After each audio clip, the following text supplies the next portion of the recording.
Shamina. I'm so excited. Yeah. I'm so excited you're here.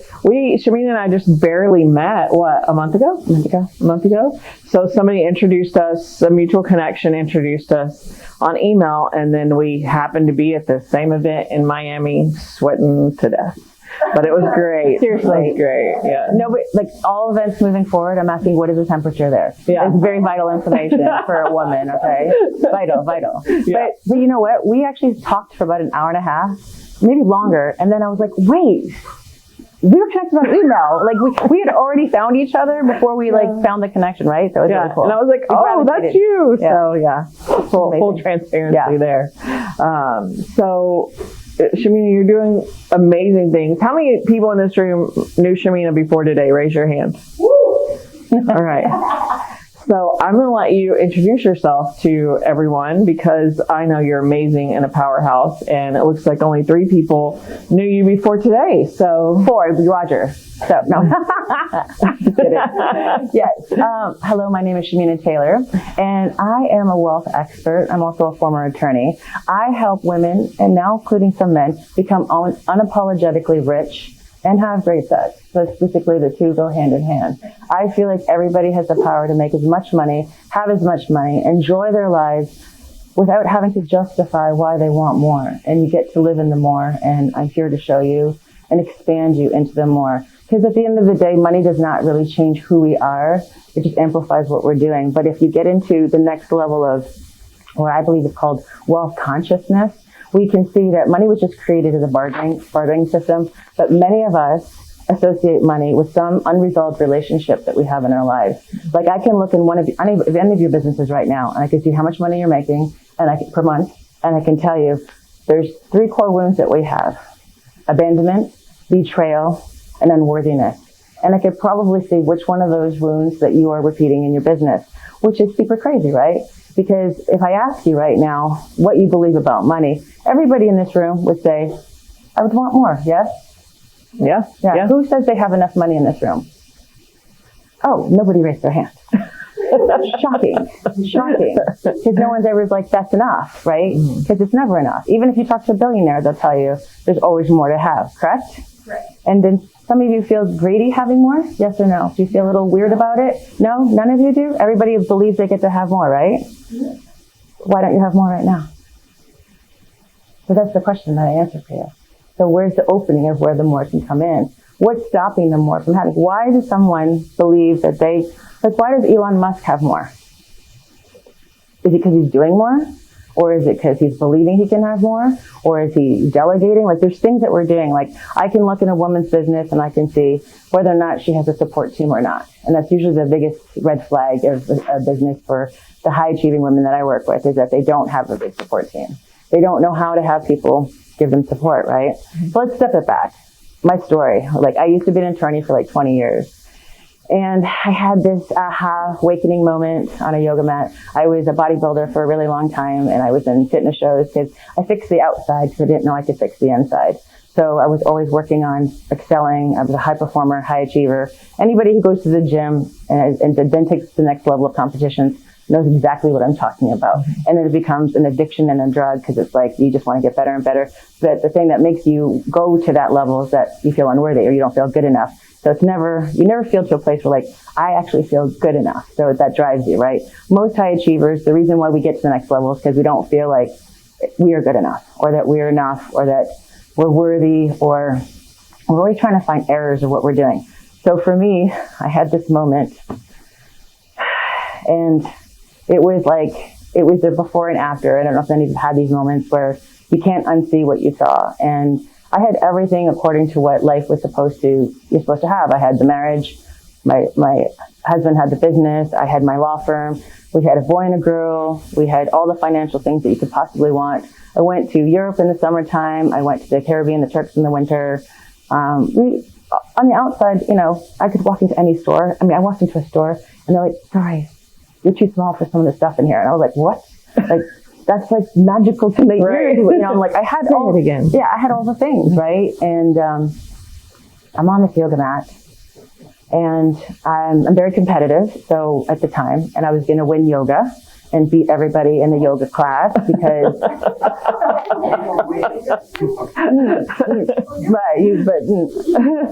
third yoga class I go in there.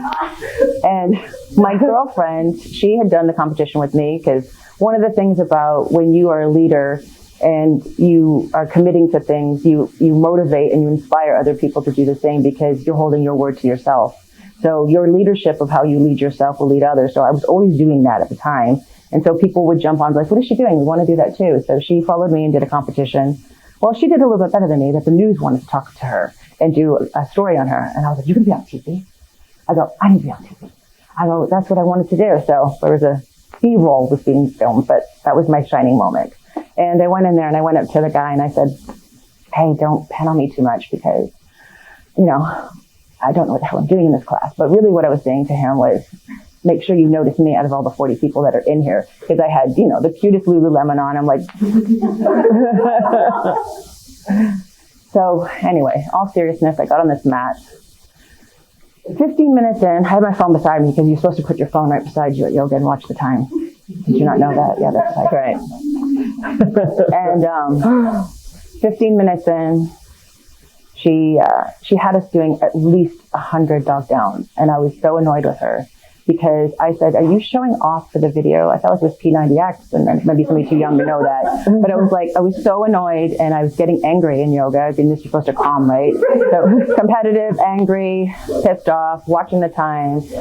Then comes my shining moment, and I grabbed this little, like, you know, those quirky things, because she's like, put one leg one way and put your other leg the other way. And I was like, these legs don't go that way. Like, I have hip issues, but I'm sitting here fighting through this moment, because I'm going to win yoga.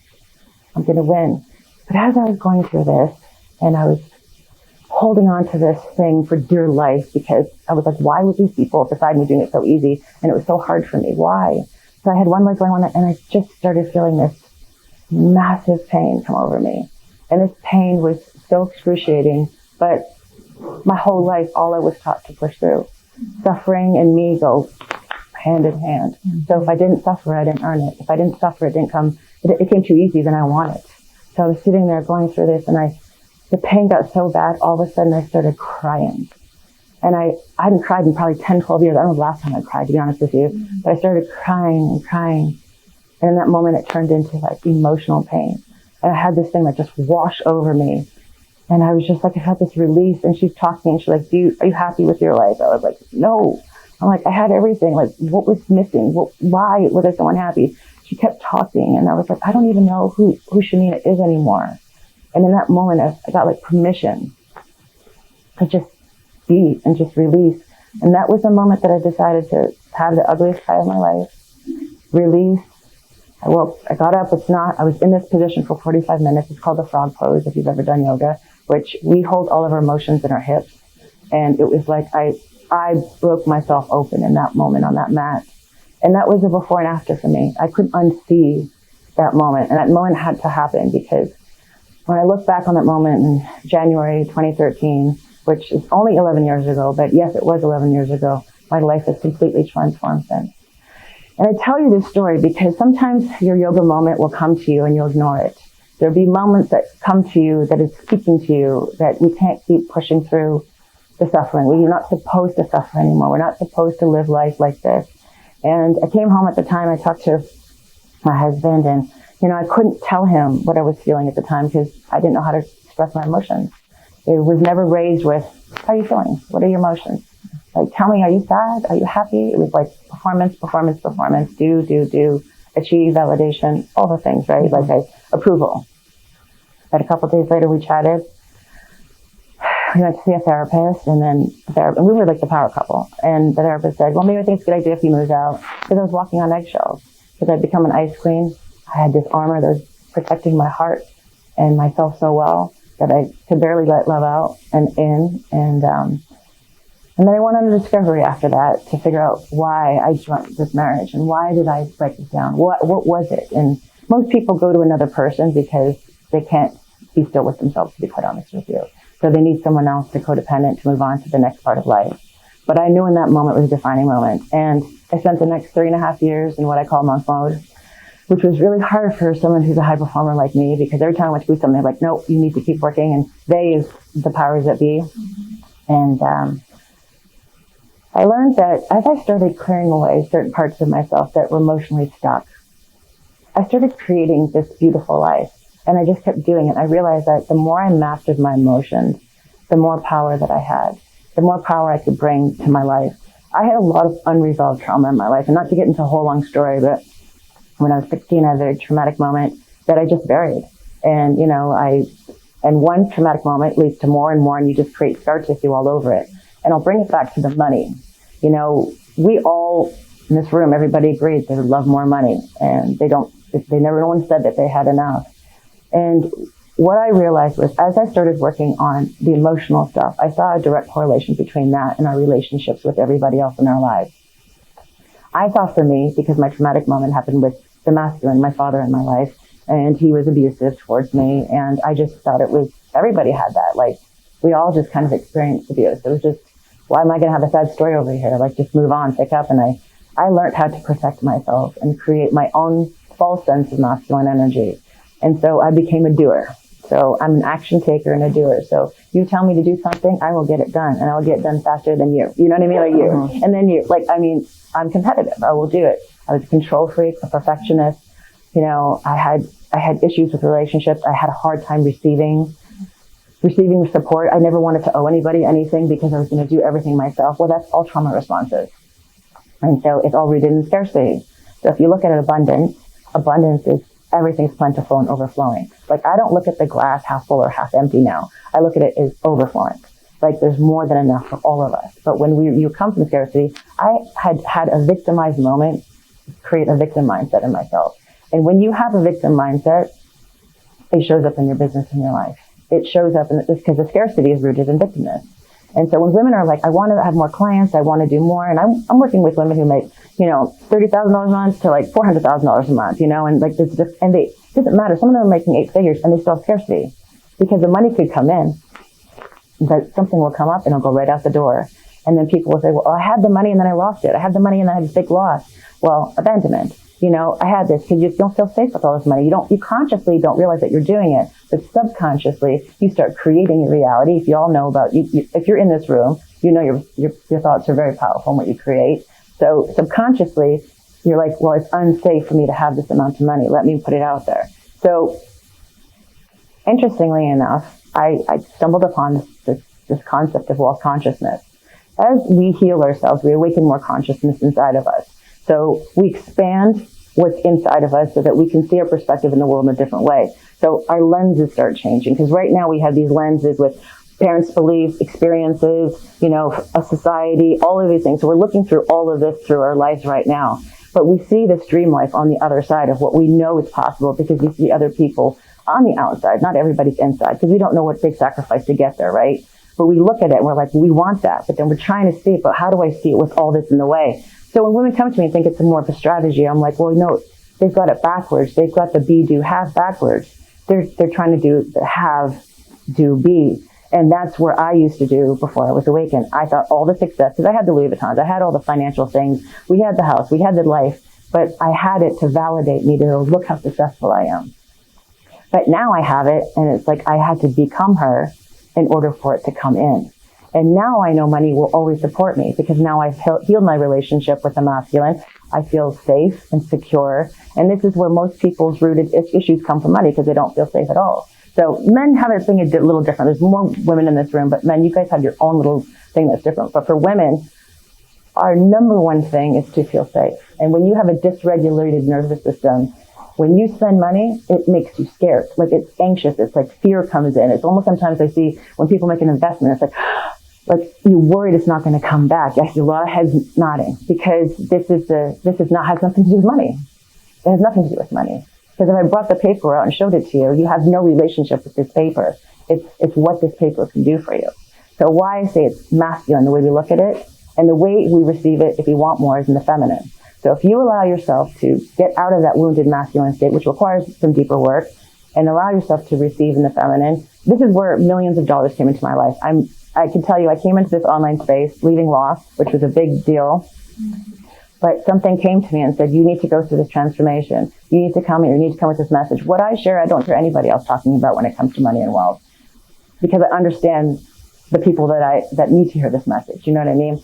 And when I understood it, I came in here and I realized that I have the capacity to have as much money as I possibly want. I don't have to justify it. I don't have to need it. I don't have to bargain for it. I don't have to negotiate for it. I just get to have it. But we are not taught that. We're taught, you want those nice shoes? Well, did you earn it? Do you need those boots? You have to justify the purchase. I need those. I need it because I've got to go on now I buy whatever the hell I want. Whatever makes me feel wealthy, I have. Because when I wear my card share, if I drive my G-Wagon or whatever it is, I know the money will come back. And that's like the beautiful place to be in, that you get to enjoy. And things are things. But it's the having of the things is why we want them, because of how they're going to make us feel. We want to fly a private jet because what? Why? Why would you want to get a private jet for? To have the experience, or to feel what the wealthy feels like, or to be, what is it? It's to have the emotional experience, right? And once you can start training yourself to feel into the wealth, you expand your wealth consciousness. But if you are still repeating an old pattern, old experiences of what you have, it's going to be a one and done right through the colander. It won't be a captured experience that creates foundation. You'll always be chasing what's next. And so I believe that when we can start really finding out why we have resistance in certain things, it's very easy. Like I can sit down and say, where's your unfairness story? Like, what's the story that you tell that you may not tell everybody, but it's like, it was unfair. And it could have started when you were a kid. Like childhood trauma is like a thing and everybody knows it. But if you find out where your unfairness story, like that was unfair that happened to me, or that was unfair, you'll find a place where scarcity is sitting. And then you'll find a place for an opening for more wealth to come in. Because people think more money comes in by doing more. Okay, yeah, but you want to keep it and have it grow. But find the place where it's actually in resistance, and then you're going to find a place where it comes in more. So find out your money stories. What story do you tell yourself?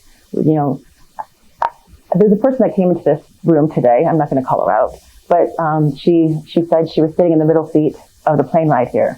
I looked at her and said, "Girl, why didn't you fly first class?" I'm like, "What's going on?" She goes, "Southwest doesn't have first class." I said, what do you fly Southwest for? What are we doing here? You get to fly first class. And it's like, but sometimes we will limit our experiences because we think that's all we're allowed to have. But aren't you allowed to have all the experiences life has to offer? Just because? Yeah. Not because, and I am not, I wake up, not at 5 a.m. I wake up when I'm done sleeping. And I start my day the way I feel it was intended to start. I get a lot done once the day starts, but I also don't put myself into a place of suffering anymore, because it just doesn't have to be that hard. Money gets to be easy. The way you do your work gets to be easy. How you create your life. And if it's not fun in what you're doing, like even down to social media, what you guys are learning here. My following, when people thought, like Stormy looked at my, she goes, "That's not 12 million? What's going on here?" She's like, you had 12 million energy. And I said, Stormy, I go, Stormy, I count again. I said, but listen, I show up authentically me. I wore a mask for decades because I didn't know it was safe to be myself. I didn't know it was safe to be who I was, because who I was got judged. Who I was wasn't who, like I didn't know who I was on that yoga mat. I didn't know I created a whole life that I was told I had to create in order to be validated, to be loved, because unworthiness drove me. And that's the thing about all of high achievers and high performers. Unworthiness is such a beautiful tool because we never feel good enough. We're always like more. You could be doing like, the most amount of weight in the gym, but it's like, it's still not good enough. I want to go here. And it's a great drive, but it only gets you to this limit because exhaustion will hit in, not feeling good enough will hit in. You'll start negotiating really important things with your children. My children are number one in my life, and everybody who knows me knows that. I will not sacrifice any ounce of my life. But when you are here hustling, you are negotiating something, your sleep, your health. There's something that you're giving up that you don't want to give up because you haven't found that there can be a certain level of balance in what you want. Because money can only bring experiences in, but it cannot replace the things that, your relationships and what you want to feel. And so I feel like when you can design the life of your dreams every single day, make the money you want to make the impact you want to make, all in hand. I mean, that really is the best thing. And when you show up authentically yourself, nobody can say anything to you. You really become, excuse my language, unfuckable with. Because you live in a level of power, like, I don't care, you can say what you want to me, but I know who I am. and I know what I'm doing, and like there's an integrity into it. There's a place inside of you that's like, I can go do anything without that little small, your little person that was driving the car before, making all the decisions, your unhealed child in you who's telling you not to go there, not to show up, not to do the video, not to do those things. She goes and sits in the back seat now, because now you can drive the car. Now you can go do the big visionary work that you came here to do. So that's why it's so important that we be ourselves. And I teach my children this. Like, the number one thing you have to do is be yourself. Like, my daughter's 16 and knows what attachment styles are. I feel like I just scored as a mom. Okay? Like, if you haven't read the book Attached yet, you're missing out on a good self-development book, because your attachment to money, your attachment to your relationships, the way that you show up with your friendships, the clients that you come in, like, one of the biggest things that I tell my clients to do, I'm like, why are you taking that client for? It's just because it's money. You don't take them. Like, the more you can say no to misaligned clients, the more money you're going to make. But when people are in scarcity, they're going to take everybody in because, well, it's just a client, right? It's like, but those become headache clients inside your business. They become the most draining people, even friendships that are like that, when you don't have good boundaries. When you're in this high achiever, this old way of the wounded masculine, you're going to accept people in your lives. You're going to have people that are just sucking you dry all the time, that you yourself will be like putting their needs before yours. And if you learn and know that you create your reality with what you're thinking and feeling, you're putting someone else's thoughts as the driver of your life. So that's how you get your power back. Be yourself, show up authentically, be okay with being different.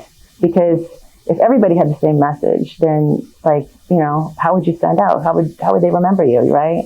But you get to be uniquely you. And that's what I can say. I can talk all day about this, though. I literally can talk all day about this, And I can read people's energy so well that, like, when I have someone right in front of me, I can tell you right now what their insecurities are, what's happening, just by their body language, just by their facial, just by what they're saying, their words.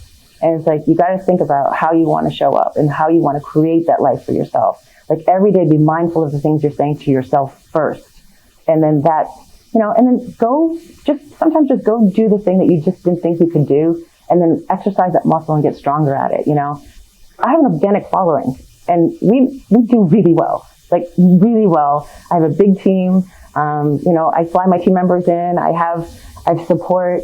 There's something that's, like, everybody has said on this that's come up today, is being yourself. But when you're taught not to be yourself because it's unsafe, you hide. But so do the work to show up authentically yourself. And this is not like, I don't care what people think about me, because people say that, I'm like, oh, you definitely care what people think about you. Right. I'm like, you absolutely care what people think about you, because when you don't care what people think about you, you don't even have to say it, because you just show up. Like, if you don't like me, that's okay. Someone else will. Like, I'm not for you. Because I'm not ice cream, I can't eat ice cream, but I'm not ice cream. Like,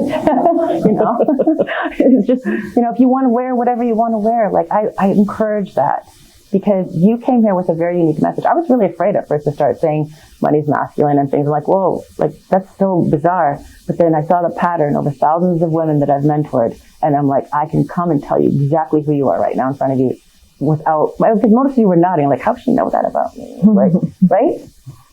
But it's there. So just know there's a lot of money, and treat yourself. Start letting your desires lead. If you let your goals lead, your goals are just going to come and go, and it'll always be what's next. What's next? Nothing will ever feel satiated or enough, because you'll continuously be searching for something that you have not fulfilled. I will tell you right now, the thing that was missing on that yoga mat, I have today. And that, to me, is like, that's wealth. Awesome. Shamina Taylor, everybody.